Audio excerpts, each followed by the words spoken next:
Hi, my name is Dennis Stander, and I run an organization called Men Stand Tall here in Cape Town, and we partner with Oasis, and we do some counseling over here with the men and the women as well. So Men Stand Tall was birthed looking at the social ills that we as men are faced with, or that we are seen as being perpetrators of. So gender-based violence, gangsterism, drugs, drug lords, and all those kind of things. And we look at what is our purpose as men in society, in community, and in our homes. And this was birthed in COVID, when we couldn't go out. So I had an epiphany, I had a vision that was given to me about getting men together when the restrictions were lifted, to say thank you to God, first of all, that we're alive. Although we've lost loved ones, we've lost our work, our jobs. And then also to fall to our knees and say sorry, because we as men, we're not taking our rightful place. We've been created for a purpose, and we're not stepping into that purpose. And this is how we started partnering with Oasis, because we're working with people that's coming from the streets, that's looking at restoration, finding their dignity, and we want to partner with them and walk alongside them. So when we speak about things that are spoken on the streets of, am I my brother's keeper, and the understanding of what that looks like, it brings maybe a negative connotation to am I my brother's keeper, of I'll protect him when he's in danger, I'll protect him with this and those kind of things. But we look at am I my brother's keeper in a different perspective of, if my brother has a goal, do I stand with him? Do I walk with him? How do I assist him to get there? And if my brother's not with me on my goals, is he really my brother's keeper? Can you tell me a little bit about your childhood and kind of how you, I mean, other than you got to, as you said, this sort of like COVID happened, you kind of realized this is something I want to do. Yeah. But can you tell me a little bit about your childhood? Yes, I grew up in a well-off home. A what? A well-off home. We were safe home. Yeah, safe home. A Okay. safe home. Okay. But I started searching for my identity. So I've been a drug addict for 13 years. Yeah. Even though I didn't have to go down that route, I wanted to find my own identity. My mother and father, they were in the church, and I didn't want to be there. So I was an addict for 13 years. I was an alcoholic for 30 years. And I used two elements in my life, the stage and the mirror, because that's what I loved when I grew up. And when I became an addict, those two things dissipated. It disappeared. It wasn't important to me anymore. And so I lost the image of who I am.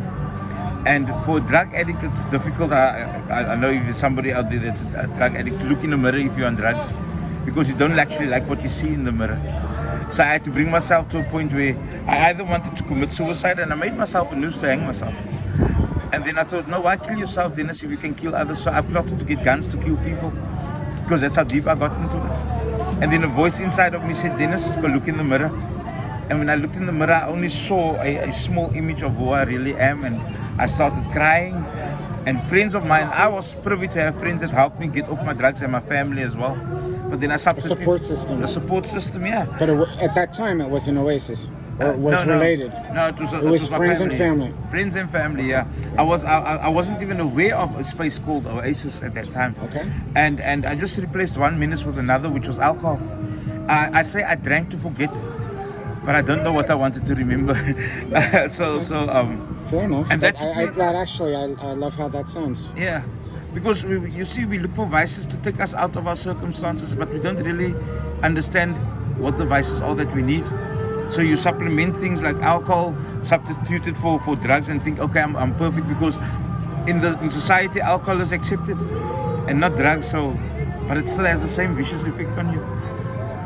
So can you tell me a little bit about your experience for the African Street Football Cup, and kind of what you've personally experienced?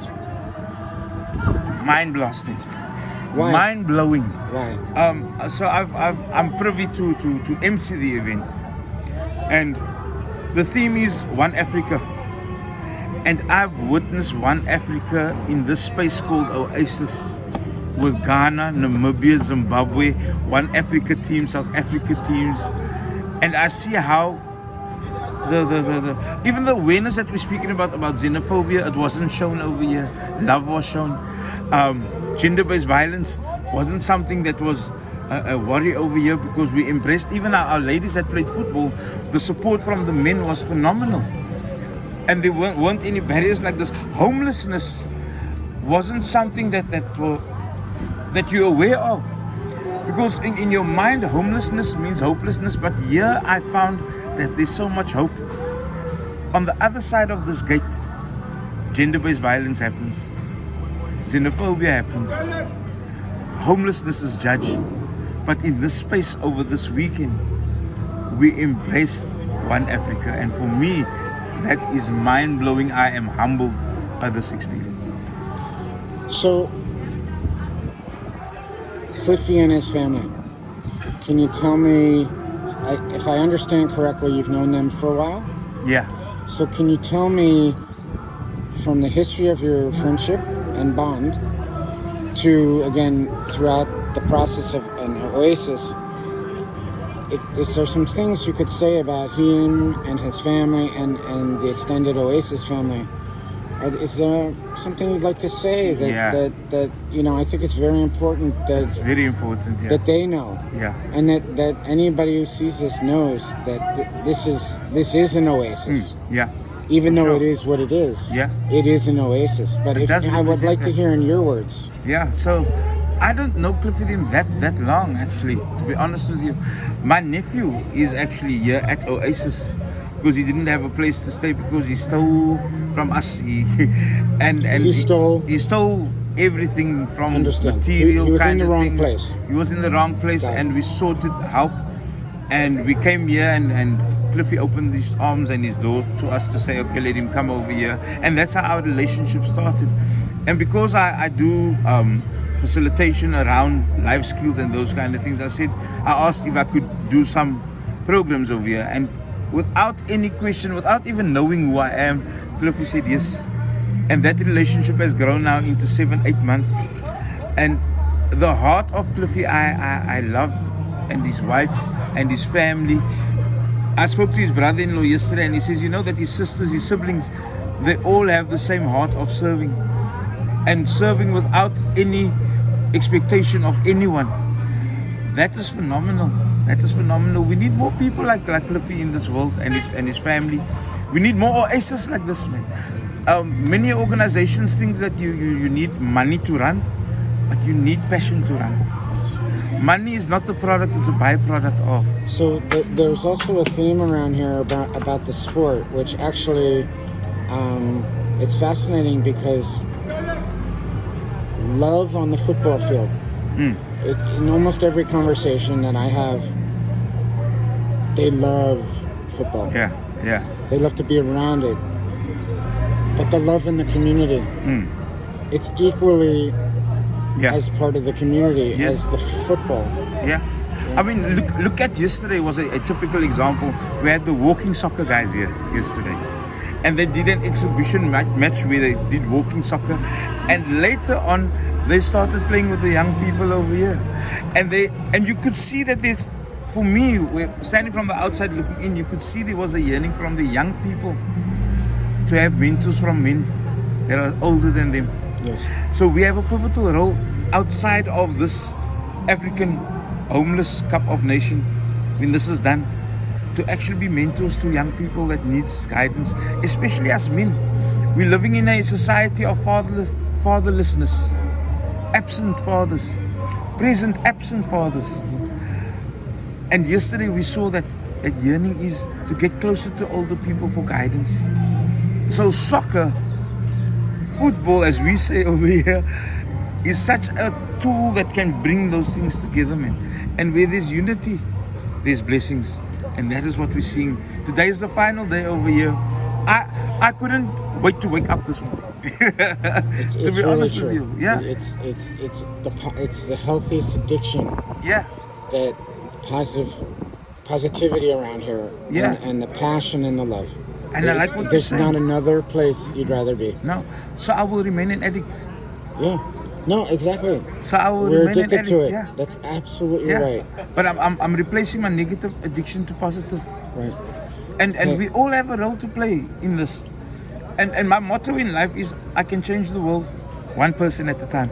Yes, you My said that the message, other day. my message is not for everyone, it's for the one. Right. The And ones if- that want to change. There you go. And if you're that one, grab hold of it. I'm not here to motivate you because motivation is an emotion. I'm here to inspire because inspiration is a move. Well, I can't tell you how much of a pleasure it's been to get to know you. Yeah. I know it's been brief, a few days here, I'm gonna be but sad, man. I feel like, you know, our interactions have been brief, but again, I feel like we're family and connected, and we will always be connected Yes. moving forward. And what you've said here is very special. Oh, Jay, man. Oh, thank you for you. Thank you for inviting me into your space. We're not strangers anymore, we're family. That's right. And that is phenomenal. That is, I don't think, that's what life is supposed to be, man.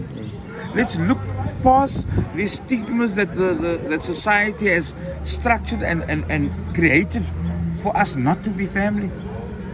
And let's say, like we say over here, Ubuntu.